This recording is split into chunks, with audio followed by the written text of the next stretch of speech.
Friction is going on. माना असां उनजे फ्रिक्शन सिखियोसीं एंड फ्रिक्शन खे ॿिनि क़िस्मनि में विरायोसीं। हिकिड़ा हुआ असांजा कॉमन फ्रिक्शन्स एंड हिकिड़ा हुआ असांजा डेसिमल फ्रिक्शन्स।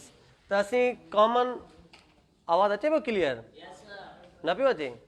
ठीकु आहे। त कॉमन फ्रिक्शन खे असां जेको आहे सो वरी टिनि हिसनि में विरायो हुओसीं। हिकिड़ो हुयो असांजो प्रॉपर फ्रिक्शन, ॿियो हुयो असांजो इम्प्रॉपर फ्रिक्शन ऐं टियों हुयो असांजो मिक्स्ड फ्रिक्शन या कंपाउंड बि चई सघूं था। ठीकु आहे। त ही तव्हां सभिनी खे ख़बर हूंदी त ही कहिड़ो फ्रिक्शन आहे? It's an common friction. ऐं कॉमन फ्रिक्शन जो क़िस्म कहिड़ो आहे? प्रॉपर और इम्प्रॉपर? प्रॉपर आहे। ठीकु आहे। प्रॉपर कीअं हुआ? हा, हुनखे छा चइबो आहे? जंहिंजो अंश वॾो ऐं छेद नंढो त उहो कहिड़ो हूंदो आहे? प्रॉपर या इम्प्रॉपर? इम्प्रॉपर फ्रिक्शन आहे। ठीकु आहे। प्रॉपर उहो हूंदो आहे जंहिंजो अंश नंढो ऐं छेद वॾो हुजे। ठीकु आहे। त बाबू ही अंश असांजो 5 आहे ऐं छेद असांजो 3 आहे। त हिते असांजो अंश वॾो आहे ऐं छेद नंढो आहे। ठीकु आहे। त हुन खां पोइ पंहिंजी कन्वर्जन हुई। जेकॾहिं असांखे हीअं प्रॉब्लम मिलियल हुजे, असांखे मूं तव्हांखे ॿुधायो त असां इम्प्रॉपर खे कंपाउंड या मिक्स में चेंज करे सघूं था ऐं मिक्स खे असां इम्प्रॉपर में चेंज करे सघूं। मां हिन जो असां हीअं रिलेशन ठाहियोसीं। जेकॾहिं असांजो इम्प्रॉपर फ्रिक्शन आहे त पोइ इहो छा में चेंज थींदो? मिक्सड में बि थी सघे थो या कंपाउंड में बि थी सघे थो। जेकॾहिं असांजो कंपाउंड हूंदो त पोइ उहो असांजो ऑलवेज कंहिं में ठहंदो? IP में, इम्प्रॉपर फ्रिक्शन में। ठीकु आहे। इम्प्रॉपर फ्रिक्शन में। त हिते पंहिंजो टॉपिक वाइंड अप थियो हुयो। ऐं अॼु ॾिसो थोरो हिननि खे MCQs में ईअं ईंदो आहे। जेकॾहिं हीअं तव्हांखे हिकिड़ो मिलियल हुजे,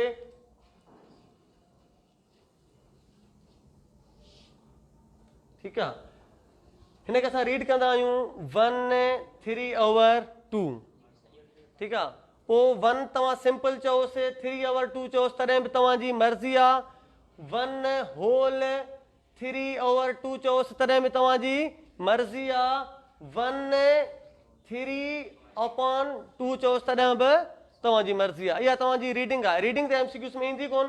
तव्हांखे कन्वर्जन अची सघे थी। जेकॾहिं ही तव्हांजो प्रॉब्लम मिलियल आहे, ही तव्हांखे मिक्सड में मिलियल आहे। ठीकु आहे। MCQs में ईंदो the improper friction is MCQs में अची वञे option A, option B, option C,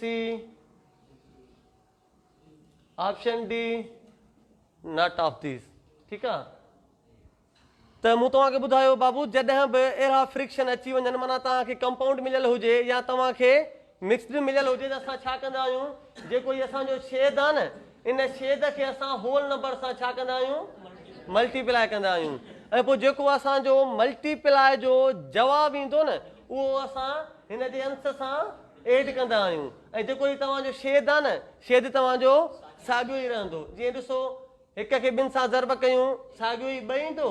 इन सां प्लस में 3 कयूं, अपान में 2, 3 ऐं 2 5, अपान में 2। ही तव्हांजो आंसर आहे। ऐं ईअं MCQs हूंदा। ठीकु आहे। या वरी छा हूंदो?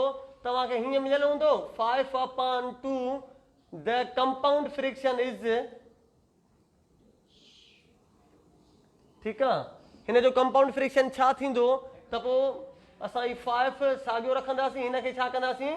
2 सां वंड कंदासीं। ठीकु आहे। त जवाबु ईंदो 2 2 4 अपान में 1। त पोइ इनखे रखण जो फार्मूलो इहो हूंदो आहे। असां हिनखे चवंदा आहियूं कोशंट ऐं असां हिनखे चवंदा आहियूं डिवाइज़र। ऐं जेको हिन में अंदरि हूंदी न इहा वैल्यू, असां हिनखे चवंदा आहियूं डिवाइडेड। असां हिनखे छा चवंदा आहियूं? रिमाइंडर। त पोइ जॾहिं इहो फॉर्म ठही वञे त इनखे रखण जो तरीक़ो इहो आहे, जेको तव्हांजो हीउ जवाबु आयो आहे न, इहो जवाबु तव्हां होल रखंदा। ठीकु आहे। जेको जवाबु आयो आहे उहो तव्हां होल रखंदा। ऐं जेको ही तव्हांजो रिमाइंडर आयो आहे न, इन रिमाइंडर खे तव्हां अंश ठाहींदव ऐं जंहिंसां वंड कयो आहे उहो तव्हांजो साॻियो ई हूंदो। सही आहे। माना अहिड़े तरीक़े जा प्रॉब्लम ईंदा आहिनि, उनखे ईअं सॉल्व कबो, ठीकु आहे। उन खां पोइ डेसिमल फ्रिक्शन बि ईअं ई हूंदो, जेकॾहिं असां हिनखे कयूं 5/2, हिनखे जेकॾहिं वंड कयूं ॿिनि सां त 2 2 जा 4, हिकु बचो। हाणे ॾिसो टेबल नथी लॻे न, छा कंदा आहियूं, हिते असां पॉइंट ॾींदा आहियूं, हिते असां छा ॾींदासीं 0, छा थींदो 5 × 10, हीअ तव्हांजो कहिड़ो फ्रिक्शन ठही वियो, डेसिमल फ्रिक्शन ठही वियो, ठीकु आहे। ऐं डेसिमल फ्रिक्शन खे हाणे तव्हांखे चवे त हिनखे वरी तव्हां जेको आहे सो कॉमन फ्रिक्शन में ठाहियो, हिकु आम मनपुर में बदिलायो डेसिमल खे, त असांखे ख़बर आहे त हिते असांजो 2 आहे, हीअ असांजो 0.5 आहे। त मूं तव्हांखे पहिरें ॾींहुं ई बाबू नंबरनि जी कंडीशन ॿुधाई हुई त हर नंबर जे अपान में हिकिड़ो हूंदो आहे, ठीकु आहे। हर नंबर जे अपान में 1 हूंदो आहे। असांखे कंहिं बि नंबर जे अॻियां पॉइंट न खपे, जेका इहा पॉइंट आहे न असांखे सभिनि वैल्यूज़ जे आख़िर में खपे। त हीअ पॉइंट तव्हां हिते खणी ईंदव, हिते छा थी वेंदो तव्हांजो 25 थी वेंदो। जेतिरा चकर तव्हां पॉइंट खे हिन साइड ते सफ़र कराईंदव ओतिरा तव्हां 0 ॾींदव, ठीकु आहे। जेकॾहिं MCQs में इहो फॉर्म आहे त पोइ इहो तव्हांजो जवाबु आहे। जेकॾहिं इनखे अञा मज़ीद सिंप्लीफाई करे थो, 5 जी टेबल हिन ते घणा चकर लॻंदी, 2, हिन ते घणा चकर, 5 चकर, ठीकु आहे। 5 2 इहो बि तव्हांजो जवाबु आहे। उहो क्वेश्चन ॾियण वारे ते डिपेंड आहे त फाइनल में तव्हां खां रिज़ल्ट थो पुछे या हिक ई स्टेप में तव्हां खां रिज़ल्ट थो पुछे। त आंसर खे ॾिसी करे हर MCQs खे चेक कंदव। माना ईअं न थींदो तव्हांखे पहिरियों ऑप्शन हीअं अची न तव्हांखे टिक कराए छॾियो, हिनखे चओ न, ईअं कोन थींदो। त IBA जी टेस्ट MCQs सां गॾोगॾु BCQs बि हूंदी आहे, माना बेस्ड मल्टीपल चॉइस क्वेश्चन। माना तव्हांखे लॻंदा सभु क्वेश्चन सही आहिनि। जीअं ॾिसो ऑप्शन ही बि हुजे, ऑप्शन ही बि हुजे, त इन ॿिन्हिनि मां जेको बेस्ट, ॾिसो ग़लति त ही बि कोन्हे, असां क्लेम करे सघूं था ग़लति त इहो बि कोन्हे, पर हिन खां जेको वधीक सही आहे न उहो ही सही आहे, ठीकु आहे। त पोइ असांजो डेसिमल फ्रिक्शन में ॿिनि क़िस्मनि जा नंबर ईंदा आहिनि। हिकिड़ा हूंदा आहिनि असांजा रेशनल ऐं ॿिया असांजा हूंदा आहिनि रेशनल, ठीकु आहे। त रेशनल खे असां छो कंदा आहियूं सिंपल क्यू सां, ऐं असां इरेशनल खे छो कंदा आहियूं क्यू प्राइम सां।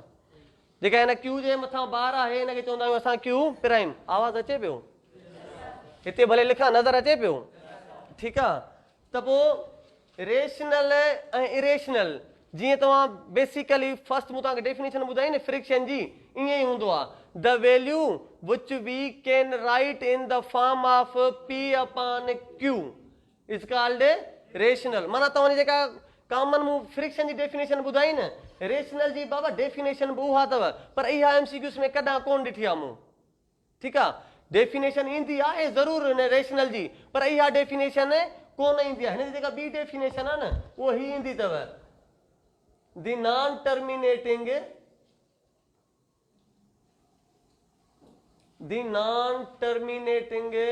एंड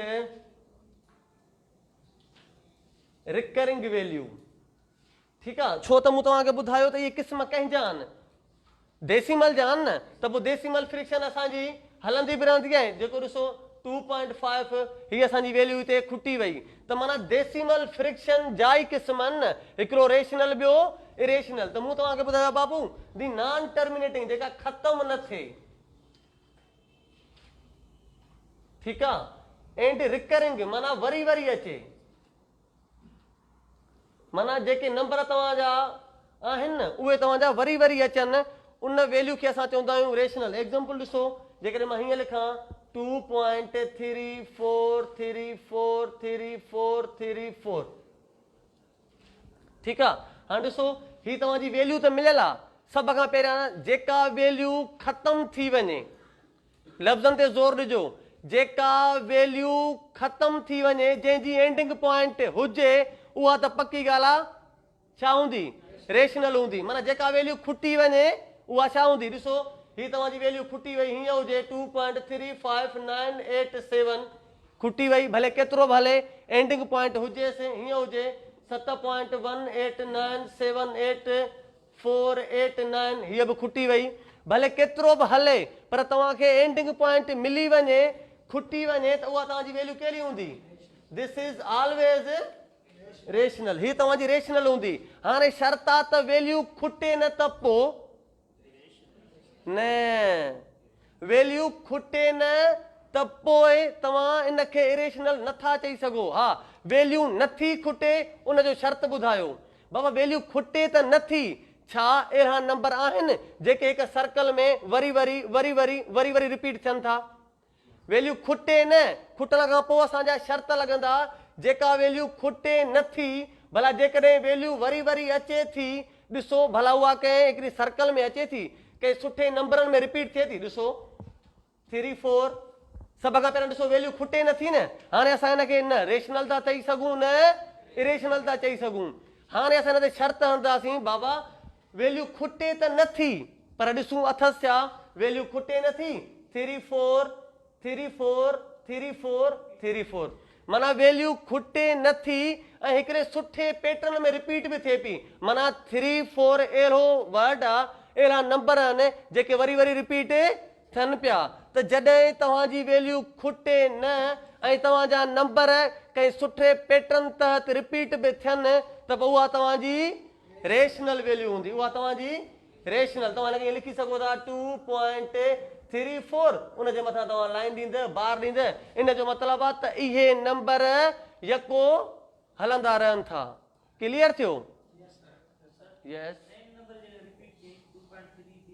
हा भले थिए, माना नंबर तव्हांखे ॾिसो हीअं हुजे 1.222222, ठीकु आहे। माना हाणे असांखे इहा त ख़बर, ॾिसो कॉन्सेप्ट क्लियर थी वियो न। बाबा हीउ जेको 2 आहे न, इहो वाहिद नंबर आहे जेको वरी बि अचे थो, हिते बि अचे थो, हिते बि अचे थो, हिते बि अचे थो। माना उहा वैल्यू पॉइंट खां पोइ नंबर खुटनि न, ठीकु आहे। रेशनल ऐं इरेशनल हिते थोरो मुंझाईंदा आहिनि त नंबर खुटनि न, त पोइ तव्हां छा सोचींदो, खुटनि त कोन था पर पोइ रिपीट कीअं था थियनि?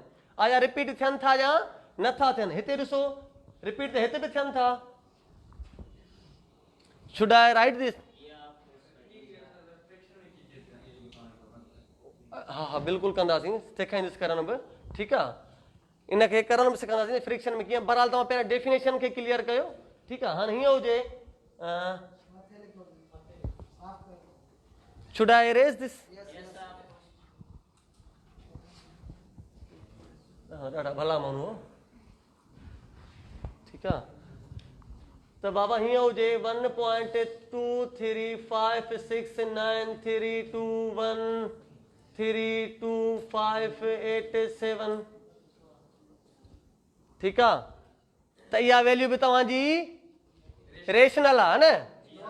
नो सर, रेशनल न आहे। ॾिसो नंबर रिपीट त थियनि था पर इन्हनि जी का सुठी सर्कल कोन्हे का, ठीकु आहे। ॾिसो हिते 2 आयो, हिते 3 आयो, हिते 5 आयो, हिते 2 आयो, वरी हिते 1 अची वियो, हिते 3 आयो, वरी हिते 2 आयो, पर हिते त पहिरियां 2 आहे पोइ 3 आहे, हिते 5 आयो आहे, हिते 5 आयो आहे, हिते 6 आहे त हिते वरी 8 आहे, ठीकु आहे। नंबर तव्हांजा रिपीट थिया ज़रूर आहिनि। ॾिसो सभ खां पहिरियां खुटनि कोन था, सही आहे बाबा, कोन था खुटनि, ठीकु आहे। खुटनि कोन था त पोइ ॾिसंदासीं त नंबर तव्हांजा रिपीट थियनि था या कोन था थियनि। ही नंबर तव्हांजा रिपीट ज़रूर था थियनि पर का सुठो सर्कल कोन्हे, इन्हनि जो सुठो को इमेज कोन्हे, इन्हनि जी सुठी का हिकिड़ी क्यू कोन्हे, माना का कतार कोन्हे जंहिंमां तव्हां अंदाज़ो लॻाए कंहिंखे ॿुधायो त बाबा ही 4 नंबर आहिनि ऐं अहिड़े तरीक़े सां रिपीट पिया थियनि, ठीकु आहे। हिननि जो को आहे अंदाज़ो, तव्हांखे ख़बर पए थी केरु केतिरा चकर रिपीट पियो थिए?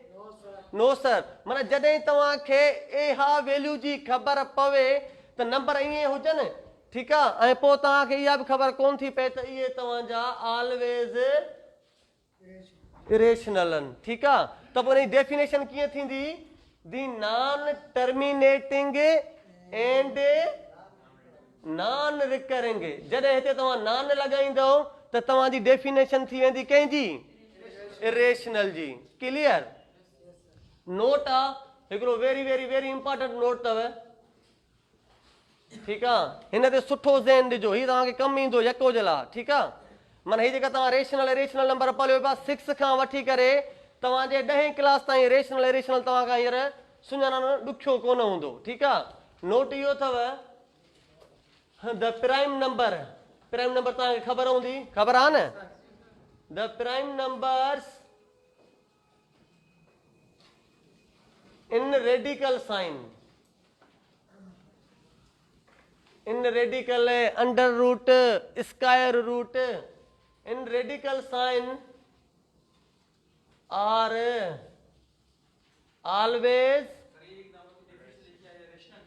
यस ये जगह डेफिनेशन मूं लिखी है या रेशनल जी आ ठीक है the non terminating and recurring numbers not लगाइंदो तो पोइ छाजी थी वेंदी इरेशनल जी ही साॻियो हूंदो the non terminating and non recurring त पोइ तव्हां छा थी वेंदा इरेशनल थी वेंदा ही नोट मूं लिखायो आहे बाबू नोट खे थोरो ज़हन जो हेॾां ठीकु आहे ही वॾो नोट कम जो अथव the prime numbers prime number मूं तव्हांखे ॿुधाया त प्राइम नंबर छा हूंदा आहिनि जॾहिं बि प्राइम नंबर हुजे न ऐं उनजे मथां रेडिकल ॾिसो ठीकु आहे त पोइ अखियूं ॿूटे चई छॾिजो त इहो छा आहे इरेशनल आहे जॾहिं प्राइम नंबर हुजे उनजे मथां रेडिकल साइन ॾिसो त उहो ऑलवेज छा हूंदो इरेशनल एग्जाम्पल ही तव्हांजो 3 छा आहे प्राइम नंबर आहे न प्राइम नंबर जे मथां ॾिसो रेडिकल आहे त इहो तव्हांजो छा हूंदो दिस इज इरेशनल ही तव्हांजो 5 आहे 5 जे मथां जेकॾहिं रेडिकल हूंदी इहो तव्हांजो छा आहे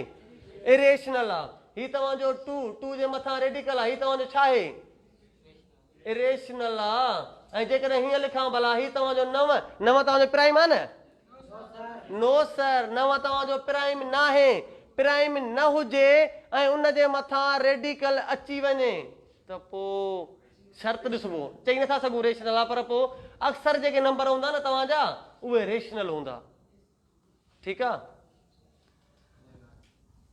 हिनखे छॾे त हिन ते ज़ोर ॾियो ठीकु आहे त माना प्राइम नंबर हुजनि रेडिकल हुजेव न अखियूं ॿूटे ॿुधाइजो त इहे छा आहिनि इरेशनल नंबर आहिनि तव्हांजा इरेशनल ठीकु आहे लिखियो बि आहे थोरो ॾुखियो हूंदो ॾिसण में ठीकु आहे रिपीट कयां डेफिनेशन वरी ठीकु आहे the prime numbers in radical sign prime number हुजनि उन्हनि जे मथां तव्हांजी रेडिकल हुजे पोइ के रेडिकल चवनि स्क्वायर रूट चवनि अंडर रूट चवनि असांखे नंबर सुञाणा आहिनि असांखे बेस में हुते ॻाल्हाईंदासीं थोरी असांखे नंबर सुञाणा आहिनि न त पोइ जॾहिं इहे तव्हांजा इहे वैल्यूज़ हुजनि न उन्हनि जे मथां रेडिकल ॾिसो त ऑप्शन टिक करे छॾिजो त इहो पकी ॻाल्हि आहे इरेशनल हूंदो क्लियर थियो यस जी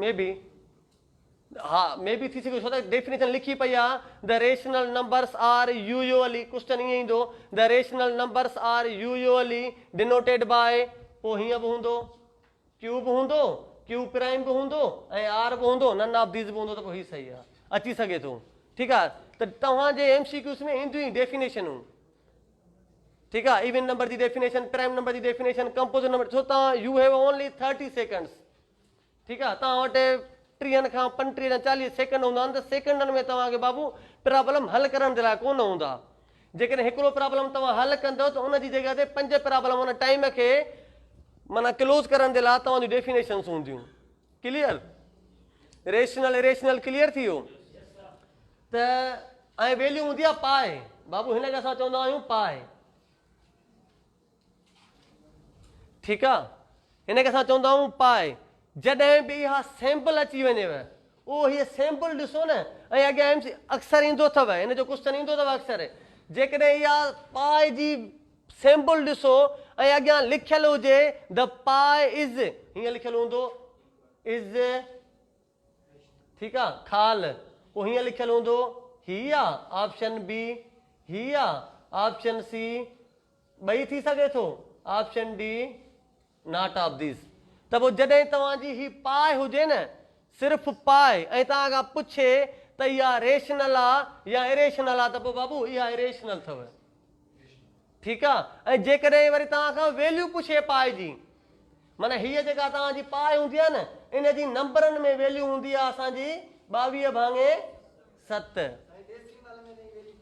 हा वंड कराए छॾिजांइ न सोना ॾिस हीअं हूंदो न 3.142 सही आहे इन जी जेके डेसिमल फ्रिक्शन में वेंदव न उहा हिन जे बराबरि आहे ऐं जेकॾहिं तव्हां उनखे फ्रिक्शन फॉर्म में लिखंदव न हिन जे बराबरि आहे सही आहे त पोइ जॾहिं तव्हांखे हीअ सैंपल ॾे न हाणे इहा हिकिड़ी ॿी मेन ॻाल्हि, जॾहिं बि तव्हांजो इरेशनल नंबर, कहिड़ो नंबर, जॾहिं बि तव्हांजो इरेशनल नंबर कंहिं बि नंबर सां ज़रब थिए या वंड थिए, इरेशनल नंबर कंहिं बि नंबर सां या त ज़रब थिए या त वंड थिए त जवाब ऑलवेज इरेशनल ॾींदव, जवाब ऑलवेज इरेशनल ॾींदो। इहा तव्हांजी ॻाल्हि हीअं हुजे, हिते हीअं हुजे, हीअ तव्हांजी पाए हुजे, ठीकु आहे, पाए जॻह मां तव्हांखे 6 ॾियां, ठीकु आहे, 6 असांजो छा आहे, रेशनल नंबर आहे, पाए असांजो छा आहे, इरेशनल नंबर आहे। त पोइ इरेशनल नंबर जॾहिं बि रेशनल नंबर सां ज़रब थींदो न त जवाबु हमेशह इरेशनल ॾेई छॾींदो, त पोइ हीउ तव्हांजो छा ठही वेंदो, इरेशनल ठही वेंदो। क्लियर थी वियो, न थियो? हा भला हीअं ॿुधायो, ही हिकु छा आहे भला, हिकु इरेशनल आहे, हिकु छा आहे, रेशनल आहे बाबो, छो त हिकु जो हिकु प्राइम नंबर आहे न, हिकु भला प्राइम नंबर आहे, त मूं तव्हांखे प्राइम नंबर जी कंडीशन ॿुधाई त प्राइम नंबर हुजे उनजे मथां रेडिकल हुजेव, त हिकु बाबो प्राइम न आहे, त पोइ हिकु जो स्क्वायर ऑलवेज हिकु हूंदो आहे, हिकु रेशनल अथव, सही आहे। जेकॾहिं हीअं हुजे बाबो, हिते 8 ॾियां, 8 छा आहे, 8 ॿधी रेशनल इरेशनल पिया डिस्कस कयूं, ठीकु आहे। हाणे ॿुधायो 8 रेशनल आहे, इरेशनल आहे, 8 रेशनल आहे, जेकॾहिं हाणे भला हिन सां हीअं कयां त पोइ हाणे वैल्यू कहिड़ी ठही वेंदी, इरेशनल ठही वेंदी, छो त हीउ जेको तव्हांजो 2 आहे न, इहो प्राइम नंबर आहे ऐं प्राइम नंबर जे मथां रेडिकल आहे, त पोइ इरेशनल नंबर कंहिं बि नंबर सां वंड थिए या ज़रब थिए त जवाबु छा ॾींदो, इरेशनल ॾींदो, रेशनल आहे। ॾिसो वरी हुनखे डिस्कस ॾिसो, हाणे 8 जा असां फैक्टर वठंदासीं न, ठीकु आहे, त मूं तव्हांखे नोट सिर्फ़ु प्राइम नंबर जो ॿुधायो आहे, 8 असांजो प्राइम नंबर न आहे, जेकॾहिं असांजो 8 प्राइम नंबर न आहे त हुन ते कंडीशन अप्लाई कबी, पोइ ठीकु आहे, तव्हां छा कंदव, 8 जा तव्हां इहे फैक्टर वठंदव, ठीकु आहे, 4 टाइम 2 टाइम, हीउ छा थींदो, 2 ॿाहिरि निकिरंदा ऐं रेडिकल में 2 अची वेंदो, त पोइ रेडिकल में 2, 2 तव्हांजो छा आहे, प्राइम नंबर आहे न, त प्राइम नंबर ठही वियो, प्राइम नंबर सां जॾहिं तव्हांजो 2 प्राइम नंबर आहे, नोट जो ॿुधायो हुअमि त वाहिद 2 इवन नंबर आहे जेको तव्हांजो प्राइम बि आहे ऐं इवन नंबर बि आहे। Note very very important note ॿुधायो तव्हांखे, ईंदो आहे MCQs में, which number is even and prime number, त उहो तव्हांजो कहिड़ो नंबर आहे, 2 नंबर आहे, ठीकु आहे। त पोइ बाबू एक्सरसाइज़ क्लास 8, ठीकु आहे, 8 क्लास जी रियल नंबर चैप्टर आहे, उनजी एक्सरसाइज़ तव्हांजी पहिरीं, उन में तव्हांजा घटि में घटि न बि 15 सवाल आहिनि, उन में तव्हांखे ॿुधाइणो आहे त इहे तव्हांजा रेशनल नंबर आहिनि या इरेशनल नंबर आहिनि। तव्हां पाण बि सर्च कजो, न त पोइ तव्हांखे इहो व्हाट्सएप कंदासीं, माना पंहिंजो नालो लिखी करे उनजे अॻियां लिखंदव हीउ नंबर, मसलन तव्हांखे हीअं मिलियल हुजे 1, अॻियां लिखंदो त बाबा हीउ रेशनल आहे, ठीकु आहे, मथां तव्हां पंहिंजो नालो मेंशन कंदा, ठीकु आहे। एटलीस्ट तव्हांजा आइडियाज़ क्लियर थींदा, मूंखे बि ख़बर पइजी वेंदी तव्हां केतिरो सम्झा आहियो या न सम्झा आहियो। तव्हां पाण कंदा या मूंखे क्वेश्चन मोकिलणा पवंदा, ठीकु आहे, ग्रुप में मोकिलींदासीं बि सही आहे जेको आहे सो। उनखां पोइ बाबा हाणे जेको तव्हांजो टास्क हूंदो, जेको नेक्स्ट क्लास हूंदो, मुंहिंजो पाण सिखंदासीं ब्रेकेट्स में, पोइ तव्हांजा फ्रिक्शन हुजनि, तव्हांजा होल नंबर हुजनि, माना ब्रेकेट्स में डिमांड सिखंदासीं, ठीकु आहे। अॼु इहो क्वेश्चन बि हिकिड़ो माना कंहिं ग्रुप में मुछलायो हुयो, ठीकु आहे। Any question about that question?